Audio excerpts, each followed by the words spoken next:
వరకట్నం కోసం వేధింపులు జరుగుతున్న ఈ కాలంలోనూ ఓ యువకుడు పెద్ద మనసు చాటుకున్నాడు.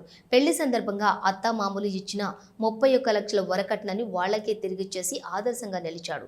వరుడి సూచన మేరకు కేవలం రూపాయి నాణెం, ఒక కొబ్బరికాయతో మొత్తం వివాహ క్రతువును పూర్తి చేశారు. ఈ ఘటన హర్యానాలోని కురుక్షేత్రంలో జరిగింది. ఉత్తరప్రదేశ్లోని సహరన్పూర్ జిల్లా బాబ్సీ రాయ్పూర్ గ్రామానికి చెందిన శ్రీపాల్ రాణా కుమారుడు వికాస్ రాణా న్యాయవాది, అభ్యుదయ భావాలు కలిగిన వ్యక్తి. శ్రీపాల్ రాణా బీఎస్పీ టికెట్ పై యూపీలోని కైరానా లోక్సభ స్థానం నుంచి పోటీ చేశారు. వికాస్ కు హర్యానాలోని లుక్టీ గ్రామానికి చెందిన అగ్రికా తన్వర్ తోటి పెళ్లి సంబంధం కుదిరింది. వివాహ ముహూర్తం ప్రకారం ఏప్రిల్ 30న వికాస్ రాణా కుటుంబం కురుక్షేత్రానికి వెళ్లారు.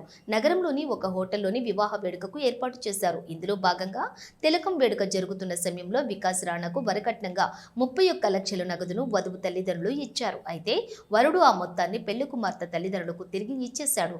తమకు వధువే ఒక కట్నమని వికాస్ రాణా అన్నారు. దీంతో వికాస్ అగ్రికా తన్వర్ల వివాహ వేడుకను కేవలం ఒక కొబ్బరికాయ, రూపాయి నాణెంతో జరిపించారు.